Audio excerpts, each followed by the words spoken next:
Welcome to the Unpacking It Live podcast presented by Medi-Share. I'm Bryce Johnson. We will unpack sports, faith, and life with you and the Unpacking It community of sports fans. Thanks to everybody listening on YouTube, Facebook, Twitter, LinkedIn, everyone that listens to the podcast later, Spotify, everywhere else. Thank you so much for being a part of the Unpacking It community, and we always appreciate the feedback. Be sure to comment and let us know what you're convinced of. Let us know your thoughts on the topics that we discussed today. Today on the show, we will be joined by Luke Eaton and Henry BNMA.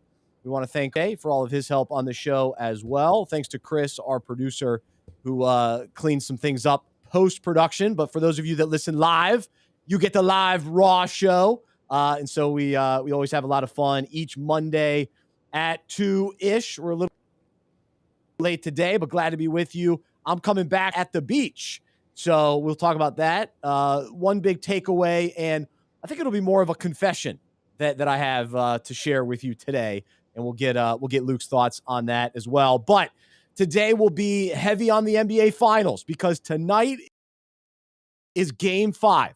Last week, you knew about this matchup, about this series, and it continues to build momentum. It's living up to the hype. It's very back and forth, very interesting matchups down the wire in these games, and to see the Warriors pull it out in Boston on Friday night was massive. And today, during our Unpack This segment, we're going to talk about what it means to win on the road. What does it mean to go into a hostile environment and get the win? And how does that relate to our own lives and our faith journey as we follow Jesus? And so stick around for that. During Tap Drill, we'll talk about, how about LeBron James? Is he post-career going to be an NBA owner, or is he going to be the next Tom Brady, even though Tom Brady hasn't even done it yet, and be a TV analyst and get the big bucks in that realm? So we'll have some fun with that. Also, a couple interesting NFL stories. And the golf world is in a fascinating place right now. And Luke, as you know, is a diehard golf fan. He's a diehard sports fan, diehard golf fan specifically. And so I want to get his thoughts on the live, golf event that took place this past weekend. Rory got a big win, and then this coming weekend. So a lot going on there. Plus the NBA draft is coming up. So man, we got to kind of, maybe we'll talk more about that next week, but a lot going on. So glad to be here. Thanks so much to our presenting sponsor, Medi-Share. If you're looking for an affordable, reliable health, Medi-Share today. Medishare.com/unpackingit. Medi-Share offers programs for every budget. So Medi-Share helps you out if you're a ministry leader like me and my family. We've been a member for 6 years, and it's been a great option for us. And whether you're a business owner or an individual, check out Medi-Share. And the best part is their members on average save 50% or more on their healthcare costs. It's Medishare.com/unpackingit. All right, Luke, the NBA Finals, Game 5 tonight. I'm fired up. I know you are as well. More fired up about your big trip that you're heading on. And so we'll talk about my trip in a moment, but you are heading on a cruise. Where are you going? The big cruise. I've never been on a cruise. We know Henry loves cruises, but I've never been on one. That's right. Henry's about that cruise life. I can't believe you haven't been on a cruise. I feel like you would thrive. So this will be my third cruise. I am expected to be in tight quarters with me, I promise. Well, I expect to gain tremendous amounts of weight. So my previous cruise was a 5-day cruise, and I gained 12 pounds. Whoa! This is an 11-day cruise to the Baltics, to Sweden, Germany, Finland, Estonia, Latvia, Poland, and we're going with Madeline's parents for their 30-year anniversary. So congratulations to them. Very cool. We're very excited. Madeline and I are so pumped to see that part of the world. It's going to be awesome. I've only been to Germany, but I'm trying to dress some cooler weather. So it's going to be a high of 70 there. And I'm thinking, you know what? What's a great shirt to wear where you let the breeze come in, especially when it's super hot in Texas, and it's light and comfortable. And I'm wearing my new fishing shirt. So I want to get your thoughts. So 2 things here. They're new to me. I used to hate fishing shirts because I'm a city boy. I'm like, oh, why would I wear a fishing shirt? But I put one on, I can't go back. They breathe in the back. They're light. They show a little more taco meat than I'm used to. So they dip a little lower on the top button. So the chest hair is coming out, which is unique. And I keep telling my buddy at church, you got to take me fishing so I have credibility to wear this shirt. If you're I'm wearing a little bit fishing of a shirt, fraud. I haven't fished in 10 years probably. So he's got to take me fishing, gain some credibility, and then wear it with even more confidence. So that I thought of that because you were at the beach, which is the perfect place for a fishing shirt. Let the breeze come through. It's lightweight. It breathes. Got to have breathability. So there's my question, and I've got to know how the beach was. Well, it's so funny you mentioned that. So years ago, one of my pastors, he would wear Hawaiian shirts all the time, and a congregation to go get a Hawaiian shirt. So I did this, I don't know, 7, 8 years ago. And so I would wear the Hawaiian shirt like once or twice a year, but then I try to always wear it if I went to the beach. So I was all excited, getting ready to leave for the beach last week. And I'm looking around for my Hawaiian shirt, to describe it other than Hawaiian shirt. And it was in the wash, and it wasn't fresh enough to bring on the trip. So I started my trip on a bad note because I did not have the Hawaiian shirt. No. So yeah, as I've never done the fishing shirt, not much of a fisher myself. So I can't really speak to your fishing shirt, but I am goofy, short sleeve, button down Hawaiian shirt, which I don't normally wear on a day-to-day basis. Always a treat. So anyway, had a wonderful time at the beach down in it's called Sunset Beach. So it was a nice time. And here's my one story from my almost 3-year-old daughter, Maddie, and I. We love the beach. So she's all in. So she got that from me. I love the water and I love the sand. And ever since I was a little kid, I always loved playing in the sand, building sand castles, digging holes, grabbing the buckets of water, just building the moat and building creative things. Are you sabotaging other sand castles? Are you attacking others as well? No way. We stick to our own. Okay. But the funny thing is, so I probably, built sand castles up until the age of, 13 or whatever. I took 20 years off. I haven't built a sandcastle in 20 plus years. And now I am back in the game. And Maddie is right there alongside of me. But here's the problem. She is very similar to me, even at this young age. Both of us have our own vision the sandcastle should be. And there were conflicting vision. We had a lot of conflict. And I would say, hey, whoa, Maddie, that's the tunnel right there. That's the bridge. You can't. Why are you messing with my bridge? And so we had a lot of kind of back and forth on how to set up the sandcastle. By the end of the trip, I was convicted, and this is my confession. The sandcastle time is about Maddie. It's not me. I had my time. I have to pass the baton. She's in charge now, as much as I want to be, and I want to give out orders and say, no. I want to smooth the sand. We were fighting over the tools. We both wanted to use the same exact tool, which I have this kind of weird thing where I like to flatten the sand, and they had this awesome tool at the place we stayed that I could use, and she wanted to do it as well. And so anyway, we were fighting in a fun way on the beach, but I have to let it go. I'm now a dad. The beach is no longer about me.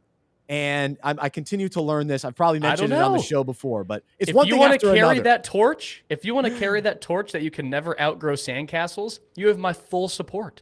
It is your responsibility to teach her how to master her craft. If she's at a certain age, it's still on you. You got to take charge. She doesn't really know what she's doing. That's a good point. That's right. She's got to follow your footsteps.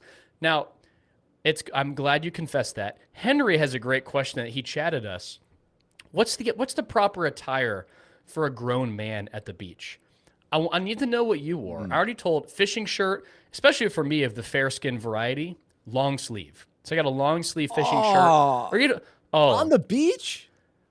at least have some shifts or long sleeve in the rotation, or I'm gonna get fried.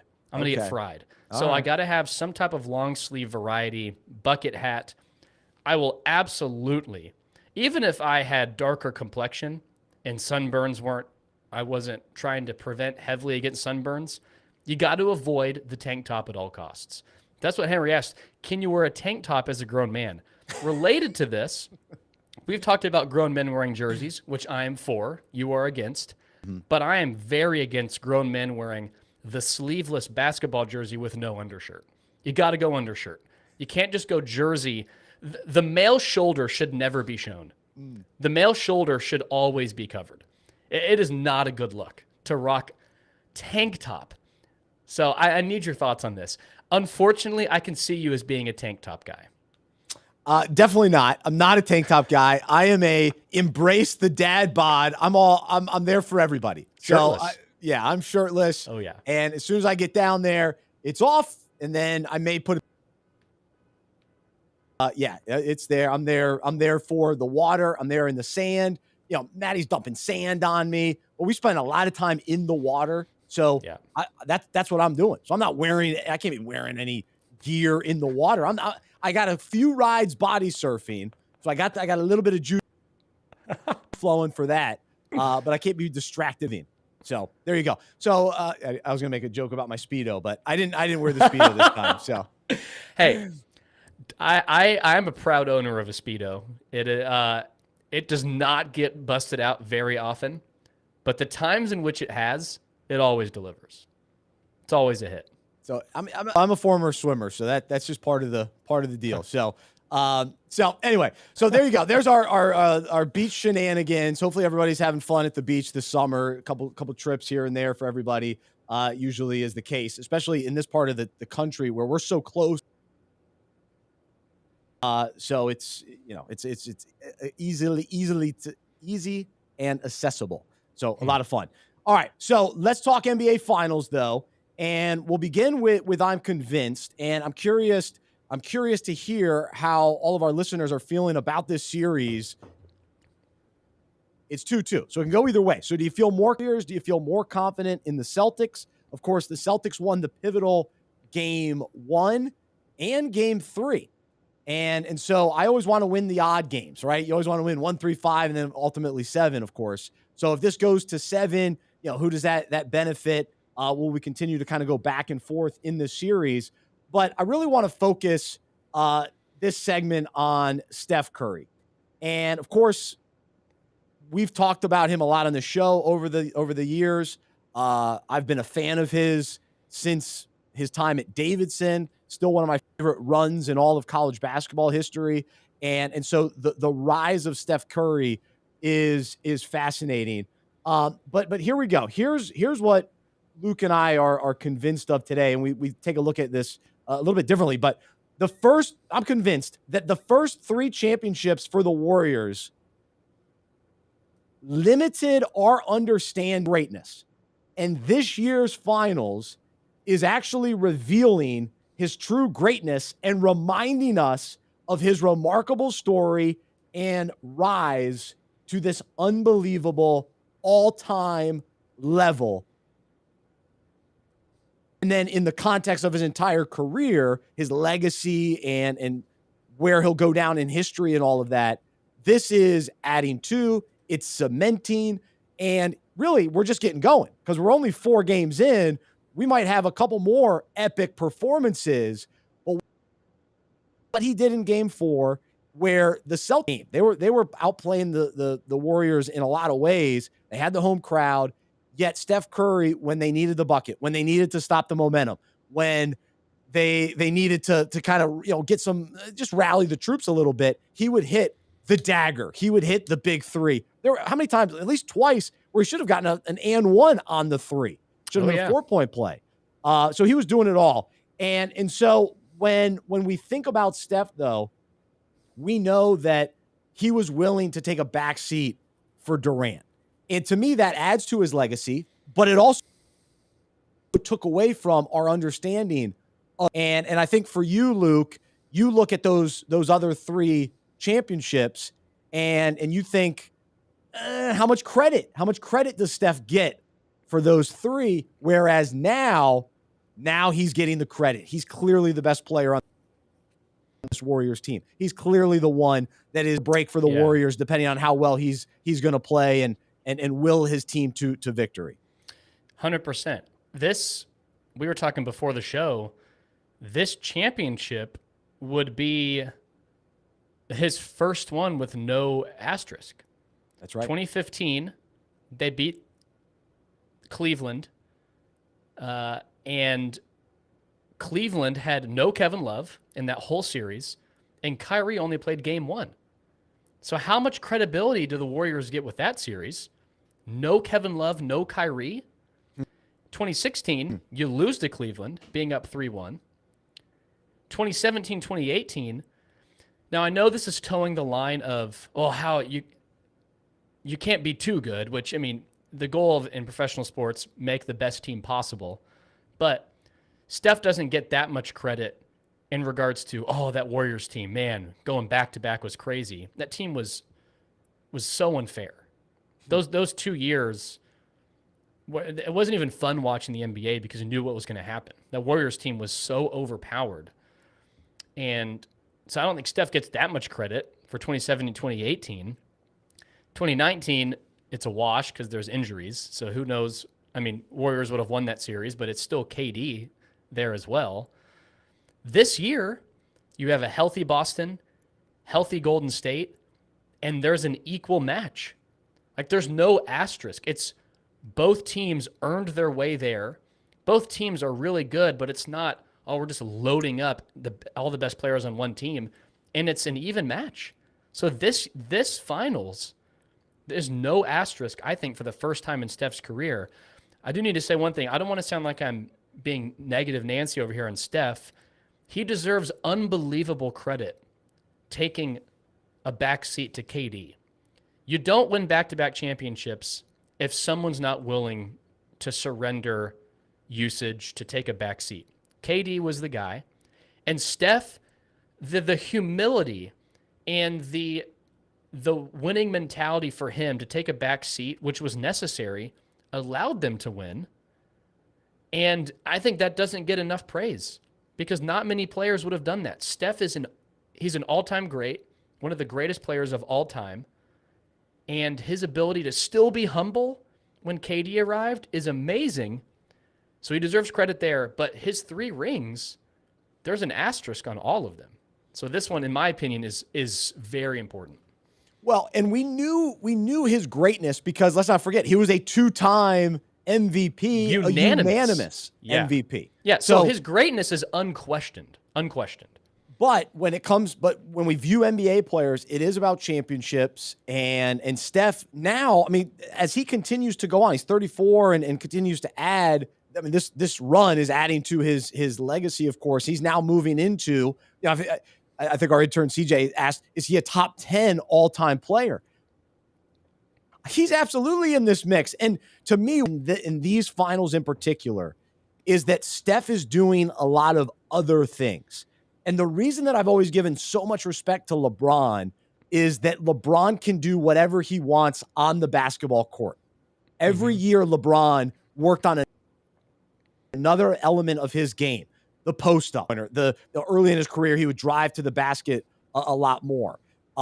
His passing ability, his rebound. LeBron could do it all. And Jordan was so good on defense and would shut down guys, and then everything that he could do offensively as well.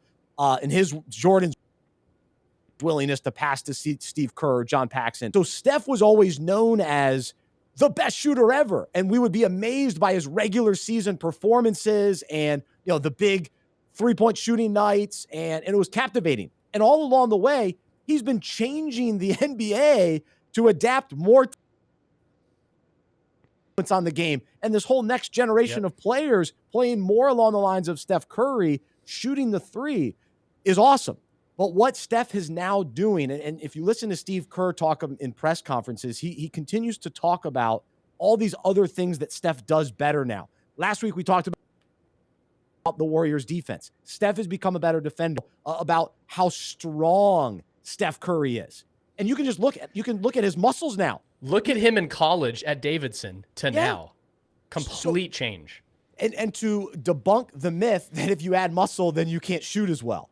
And that hasn't been the case for Steph. He's actually a better shooter, and Kyle Korver was a part of that interview, that article as well, where he learned that too. He had to add some muscle and weight in order to continue to be a good shooter and have longevity. But what also Steph does, he now rebounds even better. He's always been a decent rebounder where you get the long rebound.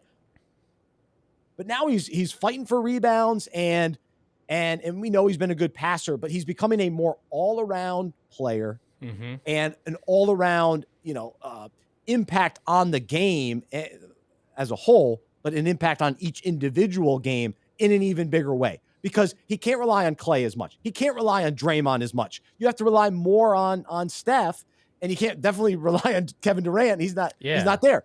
So it's anyway, that's where I come out on all of that. So I'm pulling hard for Steph, and it's been awesome. Yeah, and he just hasn't had the chance in the finals to show his greatness, the greatness that we know. Because again, 2015, there's always the asterisk of, oh, what if Kyrie and Kevin Love were there? 2016 lose. 2017, 2018, it's always, oh yeah, but they had KD. This year, there's no asterisk. There's no, yeah, but. There's, look what Steph did. And we want to see that. We don't want there to be any excuse for people to take away from Steph's greatness, which is, I guess, kind of what I'm doing now. I want to see him get a finals ring without any excuse, because there's real question marks, because all championships aren't built the same. You can't tell me that Toronto's championship is the same as Dallas's. Toronto had an injured Clay and KD. So is that one the same? Dallas, there's no excuse. Dallas is the underdog. They beat the Heatles. And so not all championships are built the same. So we have to understand that.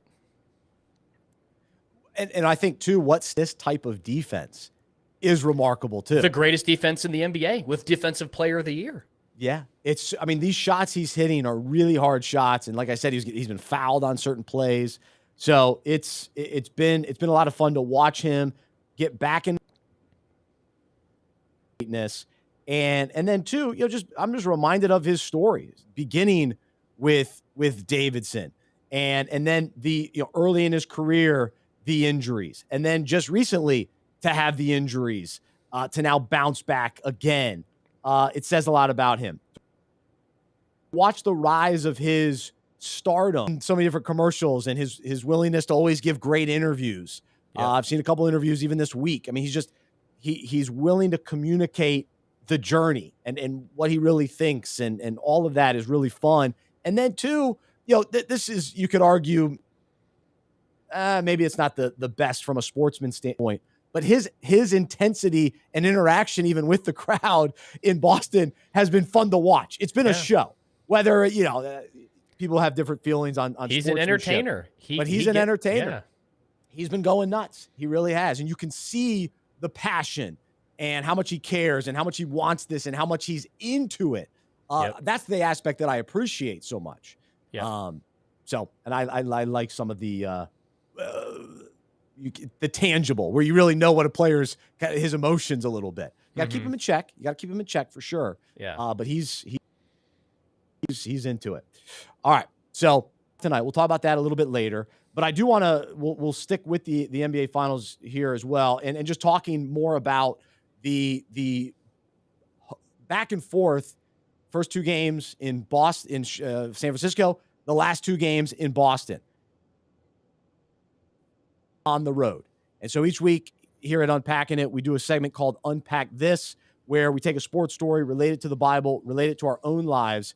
And this topic goes out through email. We actually send one out Monday, Wednesday, Friday. Monday's show, we use Monday's devotional topic here.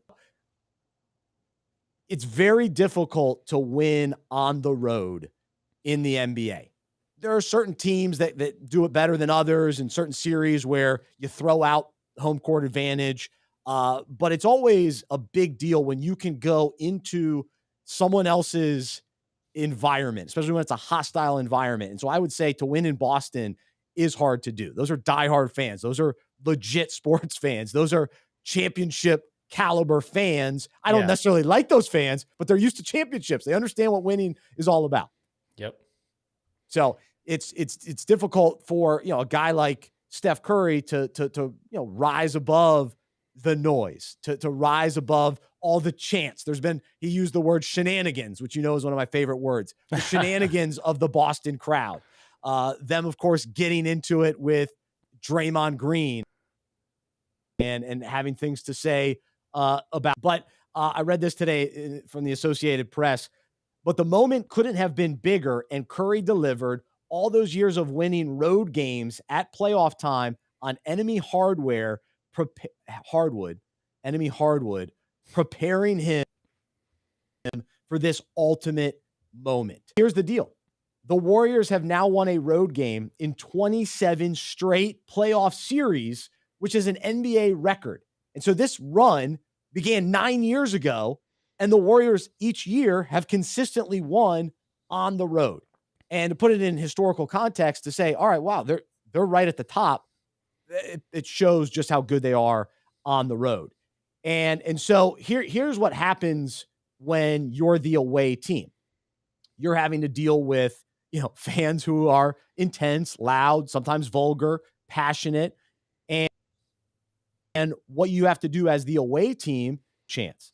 And you have to, hold your ground and still get the win on the road.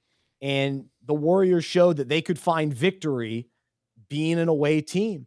And they continue to, prove that they have what it takes to. So how does this relate to our own lives? Well, as followers of Jesus, we're looking for wins on the road because we know that this world is not our ultimate home, that we're preparing for heaven. That's our home.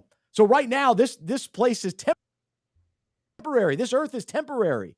And he's up against the opposing crowd. We're on the road. As followers of Jesus, we are on the road in enemy territory, so to speak. And in the, we got to go up. We got to go up against the home crowd because the Bible says in 1 Peter, dear friends, I warn you as temporary residents and foreigners to keep away from worldly desires that wage war against your very souls. So that's what we're up against. And so every day we're looking to win on our opponent's floor in the midst of a hostile crowd. Just like Boston, they're trying to make players miss at the free throw line. They want to try to get into the players' heads and distract them. And so that's what we're up against every single day. In 1 John 5:19, the Amplified, it says, we know for a fact that we are of God and the whole world around us lies in the power of the evil one, opposing God and his precepts. And so the world that we live in this ever-changing culture that's up and down and round and round, it's intense, it's loud, it's vulgar, it's passionate about things that aren't of God. And we can't stop them from saying what they're going to say. Just like the Warriors can't stop the Celtics fans from chanting things and yelling things at them. But the Warriors determine how they respond and how they continue to win in the midst of that hostile environment. And so thankfully for you and I, if we're following Jesus, then and we actually know God's word and we live surrendered lives, yielding to the power of the Holy Spirit, we can overcome the negative chants of the crowd and everything that's getting thrown at us and the hostile environments that we enter into throughout our lives as a member of the away team. And so the crowd or the world that's and trying to drown out the voice of Jesus, just like Celtics fans are trying to drown out the voice of the head coach Steve Kerr. The world's trying to drown out the voice of Jesus, but if we're still and quiet and block out the distractions, we can still hear his voice and allow him to lead us and guide us. And we can keep our eyes fixed on him, block out the noise, and knowing that with Christ, we have what it takes to win on the road. When he is with us, when he is in us, we have the power and the strength to win on the road. And ultimately, we've already won the series. We know this because in the world, he's given us eternal victory. And now day to day, It's getting the wins on the road when the world, the crowd all around us in this hostile environment is what we're up against. And so will we stand firm and will we continue to get win road? So, Luke, there you go. It's challenging. What aspect of the parallel jumped out to you the most today? Yeah, it's something that I think is important. In order to be able to win on the road, you have to know that you're actually playing a road game. And I think so. And that sounds outrageous, but and it sounds common sense. But let me tease this out a little bit. In life, if we don't understand that as followers of Jesus, we are foreigners, we're not at home. Our home is with God. So we're currently foreigners residing in a foreign place as followers of Jesus in regards to living in the world. If we think we're actually at home in the world and we're playing a home game, then we're just going to cater our behavior to please the world. Like in basketball, if you're playing a home game, your fans are booing you. Well, hey, we better pick it up so we can please our fans. Not that they're just trying to please fans, but in one sense, hey, we want to do well. Our fans are saying we're not playing well. Let's pick it up. And in one sense, there's some pleasing, catering to the crowd, pleasing fans. But if you're playing an away game, you know when you're playing well, you're upsetting the fans. You're not trying to please the fans. Because obviously, if you did that, you'd miss shots, you wouldn't get back on defense, you wouldn't play the game the right way. The better you play in an away game, the more the fans are upset. Because you know you're playing an away game, which is important. In our culture today, there's many people, many followers of Jesus, and I certainly am guilty of this as well, where we aim to please man. And I think part of that is not a proper understanding of, okay, where is our home? The world is not our home. The passions, the pleasures of the world are sin. They do not lead us towards holiness. They lead to death. They lead to sin. Scripture is clear that we are to abstain, like you're saying, from worldly pleasures. But to do that, we have to know that we're not at home in the world. We are playing an away game. So we're not supposed to please the world. The more holy we live, the more the world is upset. The more obedient to Jesus we are, the more we upset the world and the people of the world. So it's important to know we are living a life that is an away game. When we think it's a home game, we aim to please the world, and it leads to sin and death. So I think we shouldn't take for granted that, like, hey, we are playing an away game the rest of our lives. We can't lose sight of that. That's right. But we have the ability to win. We have the ability to win on the road. Players have proven that they can do it. We can do it too, but we can't do it in our own strength, and we need the Holy Spirit to lead us, guide us, strengthen us, and rely on his power to do it, to stand up and to still shine the light of Jesus in the midst of the crowd that's all around us that hates us, chanting, yelling, telling us to do this or that, trying to distract us, all of those things that are coming at us every single day in every direction. There's no question about that. So hopefully that's encouraging, challenging to all of us to continue to seek the Lord in all that we do and rely on him each step of the way. So he's with us and to strengthen us. That's for sure. All right. So that devotional will go out later today. So if you haven't subscribed to receive that in your email inbox, be sure to do so by going to unpackingit.com/subscribe. And you can get the email each Monday, Wednesday, Friday. And if you are a subscriber, would you share with somebody, send it to somebody, and encourage somebody else to sign up for free to receive the devotional? We just want to encourage and challenge sports fans each week. So thanks for allowing us to do that. All right. So we'll talk game 5 in a moment. I want to take a quick detour because the U.S. Open coming up this weekend, always exciting. And I do need to say this. I will actually be in Canton, Ohio this weekend at the Pro Football Hall of Fame at the Village. There's a big that Unpacking It is a part of, and you can go to fatherhoodfestival.com UNPACK.com to hear all about it. I'll be a part of the live stream, the simulcast of the event. But Anthony Munoz is a part of it. Mike Singletary is a part of it. Ed McCaffrey's going to be there. Levon Kirkland.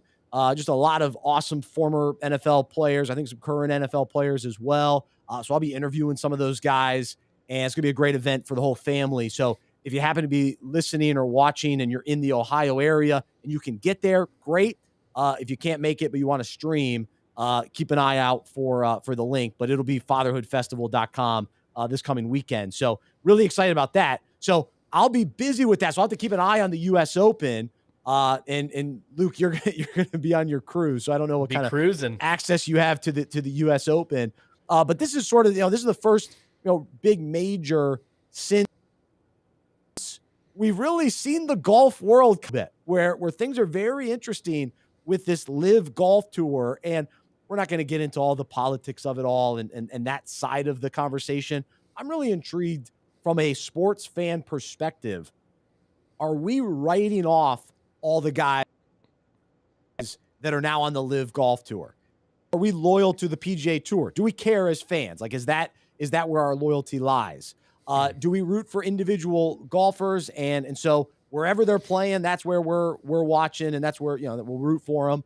How interested are people in the Live Golf Tour? I don't think they got great ratings. Will people eventually team? Schwartzel won the first event. He's a Masters winner.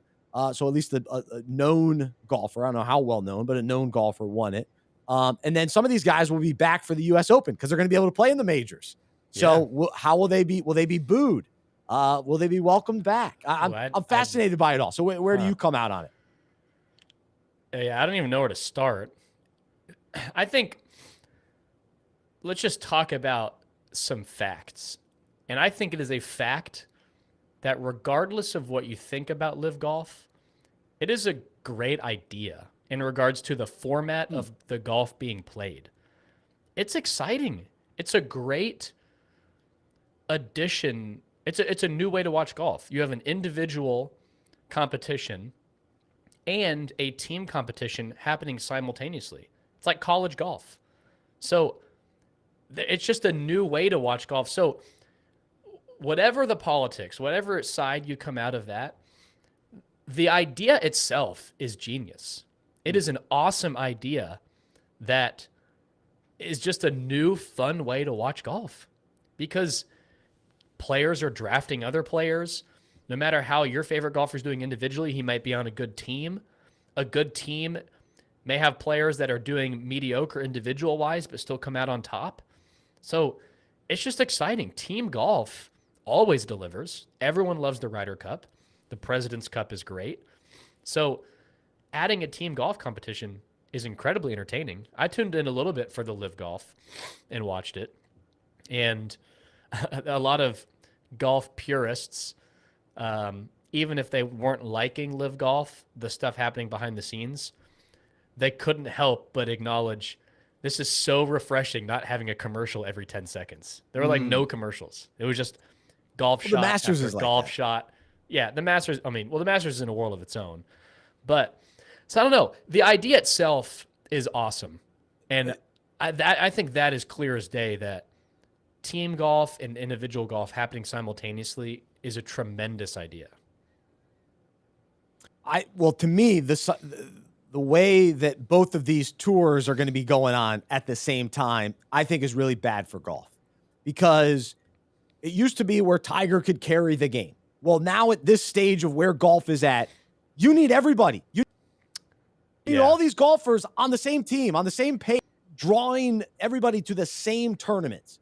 They can't be split. Can't be, all over the world at different tournaments. And no, you need guys to all be there where the big name guys are, where there's enough of a draw, where when you turn on Sunday and you look at the leaderboard, you at least know 2, 3, 4 names. And if you're only getting one of those guys and one of those guys is in contention in the PGA Tour event, and then, the Live Golf is kind of sporadic and we don't know where to find it.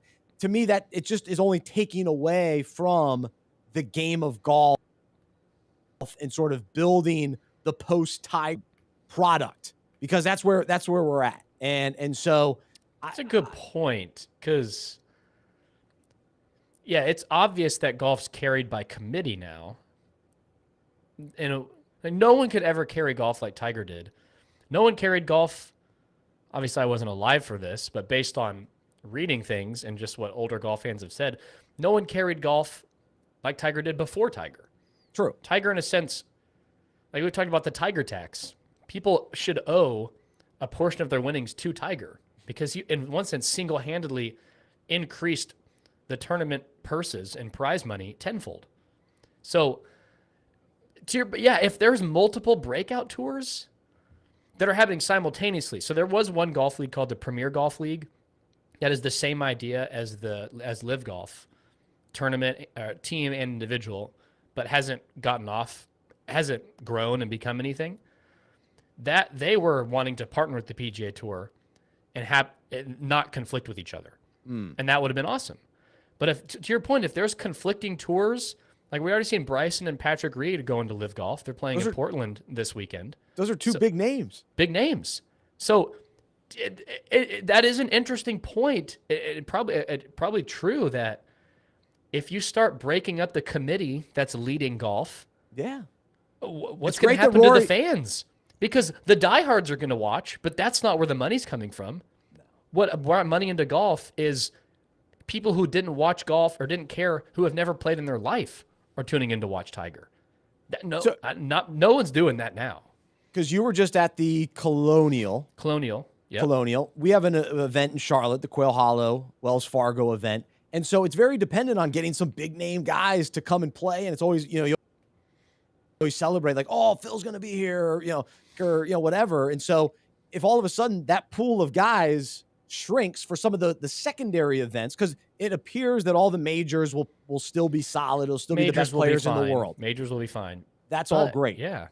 But to grow the year-long golf, and it's going to be tricky. So the FedEx, like those tournaments, I mean, that's not going to be nearly as competitive if you start taking out some of these guys, the Dustin Johnsons of the world. Are you kidding me? So I don't fault those guys. Yeah. I don't fault the guys because they're going to make more money and they're making decisions for their career. But just as a fan, I don't like it. I don't like it from that standpoint. Yeah, because let's think of the smaller tournaments. The Byron Nelson. I grew up going to that tournament. Awesome tournament. But it's not known for getting a ton of big names. And now if some big names are going on another tour that's conflicting with the PGA Tour, there's even less big names going to a tournament like the Byron Nelson. Now, thankfully, the Byron Nelson has historically just been a fun event to go to regardless of who plays. But I don't know. You're seeing a ton of not no names. I want to show respect. These guys are the best in the world. Yeah, but the average fan doesn't know who they are. The average fan has no idea. Yeah. So it's interesting. It's interesting. So I'd love to know, listeners, and if you watch golf, and to what extent, how does this factor in with the Live Golf, and are you intrigued by it? Does it affect your PGA Tour viewing, and do you take a side? Do fans, are we forced to pick a side in all of this? I wonder what players in the PGA Tour are struggling. They're not really giving hot takes on the politics behind it. They're more speaking like Justin Thomas and Rory, loyalty to the PGA Tour. Great. But I wonder what they're thinking now. They see Charles Schwartzel. He just won $4.7 million in one tournament. Did we ever figure out, is Charles short for Charles, or we just stopped at Charles? Charles. I mean, is there any other name like that? It's like that stops short. Stop short. What if we just called you Lou? I guess Lou isn't Lou. Name. Well, so Lou the is librarian. Short for Lou. The librarian at my elementary school always thought my name was Lou Keaton. Every time I tried to check out a book. That's what's hard about Luke entering into an H last name. Oh, that is tough. I have to emphasize it. Oh, yeah, check out a book for Lou Keaton. I don't see a Mr. Keaton. Well, because it's not. It's Heaton. So that was always frustrating. So I was Lou Keaton. Which was tough. Oh, man. That is tough. So good for Charles. All right. So tonight we've got Game 5 in the NBA Finals on a Monday night, which I don't think there's ever been a Monday night. Maybe a Game 7. But normally the NBA Finals, in my remember. Anyway, Monday night. It'll be I fun. kept thinking it was tomorrow night. I kept checking it was last ESPN night, and the Sunday night. TV. Yeah. And I'm like, wait, where's the game? I was watching America's Got Talent last night. My internet went out, and I didn't have YouTube TV, and so I had to watch over-the-air K-Vision, which sounds like I'm from the 60s. It was like, what is this? I'm flipping through channels, like old school. Like, what's over the air? So I landed on America's Got Talent. Sure enough, I'm crying by the end of the night. I'm crying from the stories of America's Got Talent. This cute little girl named Maddie singing on stage for her dad, who unbelievable. So that was a good story. So I got sucked into that. But tonight we actually get back to some basketball. That's so right. the question is, Game 5, whoever wins, do they win the series? I say yes. I say the Warriors win tonight, so they take control of the series. They go back in Game 6. You go back to San Francisco for Game number 7, and the Warriors win the championship in front of the home crowd in Game 7. So that's my desire. That's my prediction. What do you think, Luke? I don't know. Boston should win this series. Oh, you still think Boston's going to win this thing? They should. And if they just need to hold on the Warriors' third quarter. The Golden State, it's Steph, and then the other players are doing just enough to keep them in the game.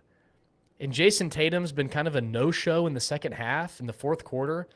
Like, it's been it's been all about Jaylen Brown. If Jason Tatum can play well in the second half, I don't know. I mean, yeah, it's going to go 7. I hope it goes 7. I mean, I'll be in the Baltics anyway, so I don't know if I'll be able to watch live, but I think Boston should win this series based on their roster, based on them showing they can destroy this Warriors team. It's just Golden State hangs in, and then if you let Steph hang around, he's going to kill you. He's going to kill you. So yeah. Boston just needs to come out and play well in the second half, and I think they should win. Especially going in, being able to win Game 1 in San Francisco, I'm fully confident Boston can win in San Francisco in a Game 5 or a Game 7 because they grabbed Game 1. I think they're up for the task. But to me, yeah, Game 1 is always very important. But as the series goes on, I think the experience means more. People debate this. Does it really matter? And that's fine. It's a good debate. But I think in a Game 5 situation, it should be really tight. This is a tight series. Another tight game down the stretch. Who are you going to trust? I'm going to trust Steph and Clay down the stretch. We can't trust Draymond as much anymore, but maybe Draymond is due for a big game at home. Poole probably needs to do even a little bit more as that third scorer. Well, I guess Wiggins has kind of filled that role too. Clay. Wiggins has been solid, but yeah, no, Clay's got to have a monster game. And I think he's capable of that. He's still got some classic K in him, Clay in him. So that could be possible. All right, it's going to be fun. We'd love to know your thoughts. You can leave your comments anywhere you're listening. What are you convinced of? Who do you like tonight? And you can also always email us, Bryce@unpackingit.com, Luke@unpackingit.com. Let's get to our Medi-Share moment of the week, and Luke will cue up the video. But we always try to find something that is just cool, interesting, uplifting, fun, something to take a look at as the moment of the week. And when it comes to college athletics, there's still, even though we've got the whole NIL situation going on, which we actually had an agent on last week on the podcast, which you should definitely check out with Jordan Oler. But the value of the scholarship is still so important, especially for smaller schools. And there are so many athletes that are willing to walk on, and they just want to play because they love their sport. But they work so hard, they play so well that then they earn a scholarship later on, kind of in their tenure. And it's always really special when that player is told that they're going to, or not win it, earn a scholarship. And so anyway, former NFL player, now he's on the NFL Network, Andrew Hawkins. He's got this new initiative. It may even be like a show or a YouTube series where he's going around announcing when somebody walk-on earns a scholarship. And you can listen to what he has to say. Here we go. Now, I'm not here to talk about how I started as a walk-on and I took nothing for granted and I was able to turn it into a very, very good career. I'm not here to tell you how every piece of this team is important to the success of this season. Isaiah Winstead, Bryce Harris, Nate Bauer, Desjuan Johnson, and Jamal Hines. I'm not here to tell you that as the returning all-MAC players, your effort is going to be their effort. Take a knee for me. Carter Bradley, Daquan Finn, and Tucker Gleason. I don't got to tell you that as the quarterbacks, everybody is following your lead, right? Have a knee. Who else? Give me a walk-on. Give me a walk-on name. AJ Harrison. AJ Harrison, where you at? Who? AJ Harrison. All right, AJ Harrison, what position you play? Tight end. You're a walk-on? Yes, sir. What I'm here for is to say congratulations, AJ Harrison. You are going on full scholarship. Let's go! Let's go! I got chills. That moved me. I like it. I'm an emotional guy. And it's also freezing in the studio today. So it's 100 degrees outside and about 50 in here. So it's nice. Well, let's give some context. What an awesome story. Let's give some context. It's probably 74 degrees and you're freezing in the office. My summer in Charlotte, 78 was the average where the thermostat was set on. Unbelievable. You're like a snake, just cold-natured, cold-blooded, crazy. Cold, a little cold. But what a cool video and always special. I don't know who those players are. And so it's just but to me, the idea of working hard enough as a walk-on, knowing that you love the sport and then being rewarded, really neat. So cool kind of setup with Andrew Hawkins and wanted to share that with everyone today. They did that well. Very well. Cool. It wasn't cringe. It almost like he did it in a way where he was honoring those other positions in a way that a walk-on wouldn't have been like, okay, yeah, I see it coming a mile away. So he did it well. That was good. That was very cool. So thanks to Medi-Share, our presenting sponsor here on Unpacking It. Check out Medi-Share.com/unpacking it, and members can save up to 50% or more on their healthcare costs. And again, encourage you to check out Medi-Share.com/unpacking it. Medi-Share.com/unpacking it. Well, let's welcome on Henry Bieneme. He's back this week. We missed him last week. He is here for a little tap drill. A couple random stories, couple stories we haven't gotten to. Henry, take it away. What's going on, boys? Glad to be back with you. Glad to be back on the show. I missed you guys. And let's get right into it. Let's start with some NFL talk. And so now we've had the big NFL offseason. We got big wide receivers, Davante Adams, Tyreek Hill, moving to new teams, moving to new quarterbacks. And if you haven't heard, go check out the Sportsnet, whether it be ESPN, Fox, or whatever your sports platform is. And we've got Davante Adams talking about Derek Carr as good as Aaron Rodgers.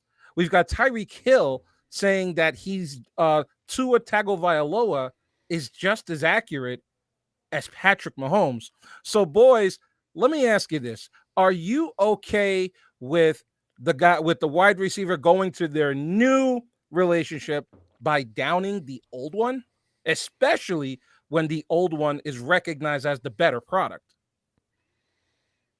I just want you to say Tua Tagovailoa is fun. Tua Tagovailoa. Oh man! So if you can't even pronounce his name, I'm not sure he's the guy. Because I feel like everyone can now say Giannis Antetokounmpo because he's the best.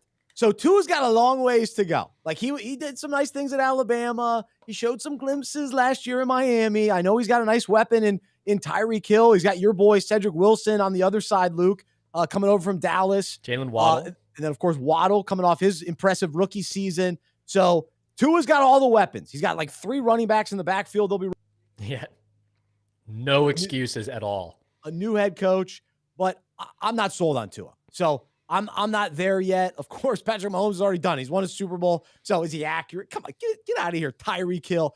To me, Tyreek Hill's overrated. So he's a boomer bust guy. I don't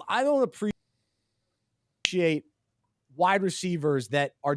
Because to me, it's hit or miss. I want a guy that's reliable, down in, down out. Let me get the first down. To me, Travis Kelce's been more reliable for the Chiefs. So they'll be fine without Tyreek Hill. They'll find some other guys. They'll have Juju Smith-Schuster.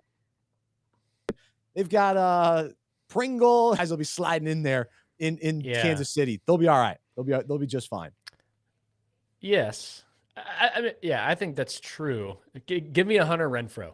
I That's- know. I was I had gonna say- I Hunter was in gonna say fantasy. Hunter. Hunter Yeah, he's Renfrow awesome. was remarkable every week, dominating. So it'll be interesting to see. Yeah, Tua has no excuse, and I forgot I forgot what Henry's question was. I had an answer, but I forgot what the question was. Derek Carr. I do not understand the slander towards Derek Carr. No, I don't either. He's a good quarterback. He's really good. So I don't understand why people keep saying, "Oh, trade Derek Carr." Oh, well, Derek Carr, he hasn't really lived up. Are you kidding me? Derek Carr is a really good quarterback. So let's give him a chance. It's not like he's had unbelievable rosters. Let's give him a chance. I think No he's way. great. And also, I mean, he's in a division. Like, why do we say Herbert is so much better than Derek Carr? We understand Herbert's really good. He's young. He has an incredibly high ceiling. But the conversation is always, oh, yeah, now there's Mahomes. Now there's Russ. Now there's Herbert. Why is Herbert so much better than Derek Carr? I don't understand that. Derek Carr is really good. So I'm confident in that take. I like Come after me. you on Derek Carr. I think he's gonna have a huge year with Devontae Adams. I very much believe in Adams as an elite receiver. Oh, That's yeah. why it always annoyed me when people would complain about Aaron Rodgers doesn't have any weapons to throw to. What are you talking about? He's got Devontae Adams. Yeah. He's in good shape. And now Carr has Waller, Renfro, and Adams. Oh, He's gonna have a man. monster season. Monster Yeah. season. I've been doing mock drafts and I get Derek Carr way late. I hope that continues. I hope I Yes. can get him late in drafts this year because I will be taking him. I promise. I'll probably even take him early just to make sure he's on my team. So, Ooh, Luke, interesting. I'll be fighting for you in our league. I'll take I want him. Renfro, though. I'll give you Derek Carr if I get Renfro.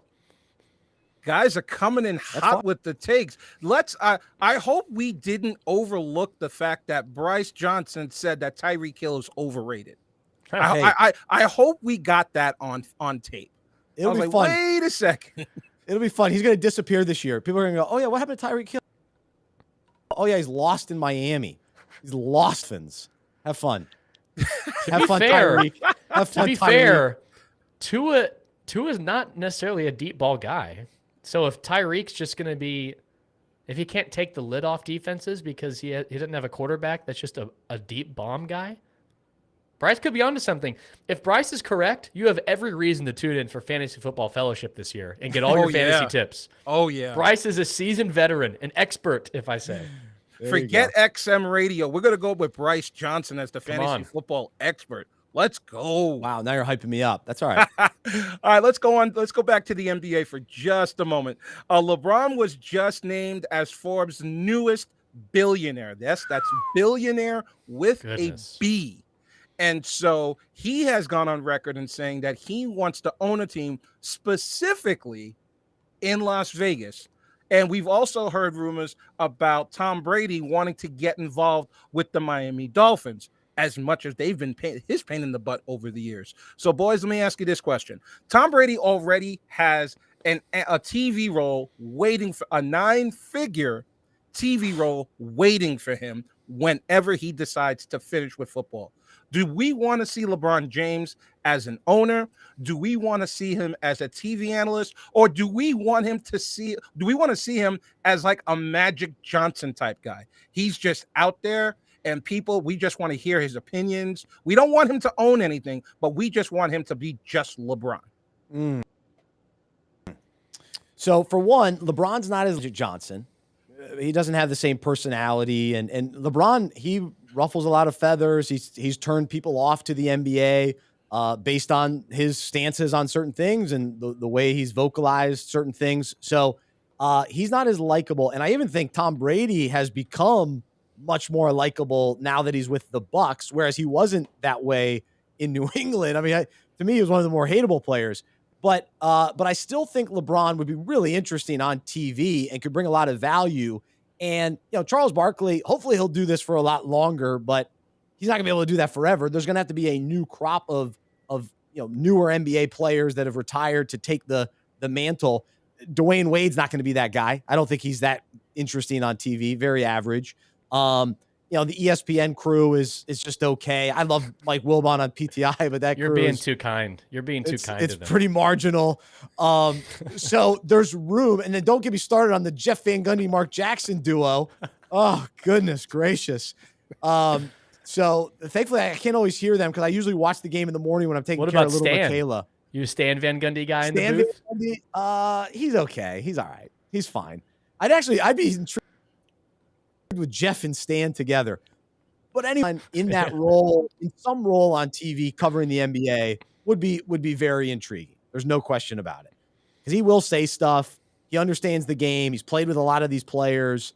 As far as him being an owner, I think he should be an analyst for a while. And then a little bit later, because I think he'll have to probably make a little extra money post-career, spend some time on his businesses, get to a better spot. And then the NBA will probably be more likely in a position to actually expand, to add a team, hopefully in Seattle, get the Supersonics back. Okay, yes.